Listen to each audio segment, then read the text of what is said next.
Agora, governador, o senhor que também já foi líder da Federação das Indústrias lá do seu estado, eu quero saber, diante deste cenário, não pontualmente, mas diante do cenário da instabilidade de anúncio de tarifaço, de reações mundo afora, retaliação aqui e ali, a pessoa da indústria no Brasil, ela está mais preocupada com esse movimento ou está mais otimista com as oportunidades que podem surgir, como o senhor disse, que podem surgir novas oportunidades diante desse movimento? Primeiro, Fábio, Nelson.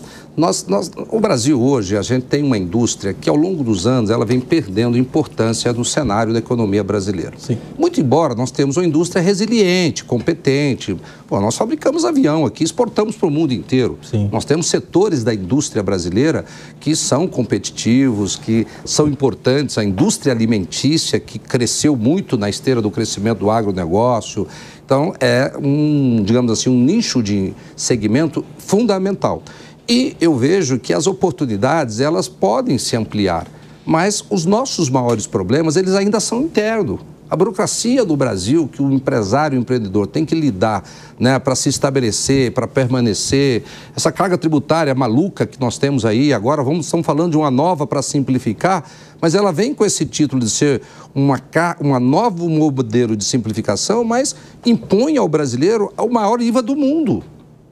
Então, isso é muito ruim. Então, os nossos maiores desafios, eles são internos. Independente do cenário mundial, né, de oportunidades ou ameaças que nós possamos ter, a maior ameaça é o próprio país.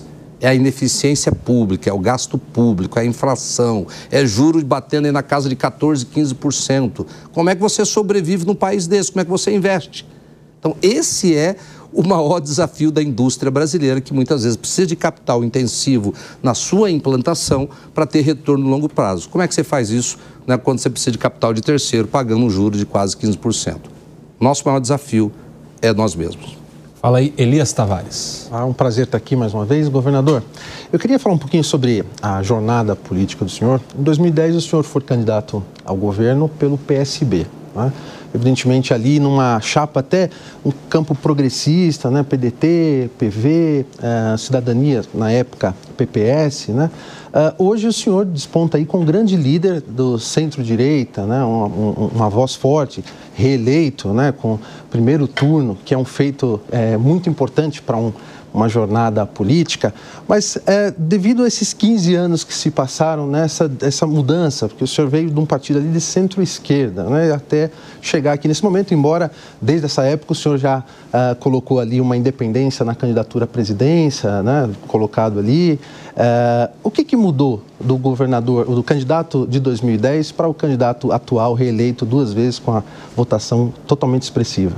Elias, é muito claro que todos nós, ao longo do tempo, podemos amadurecer, né, compreender melhor algumas realidades que você, né, utopicamente ou ludicamente imaginava que elas seriam de um jeito, e quando você começa a viver essa realidade, você depara com um universo de coisas reais muito diferente do que você imaginava. Entretanto, eu me posiciono hoje como uma pessoa de centro, né, direita, uma pessoa que está na política para fazer o bem. Não estou na política para fazer carreira, não estou preocupado com a próxima reeleição.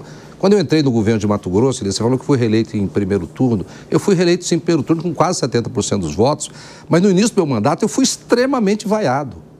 Os produtores me vaiavam, os servidores, o pessoal da comércio, da indústria.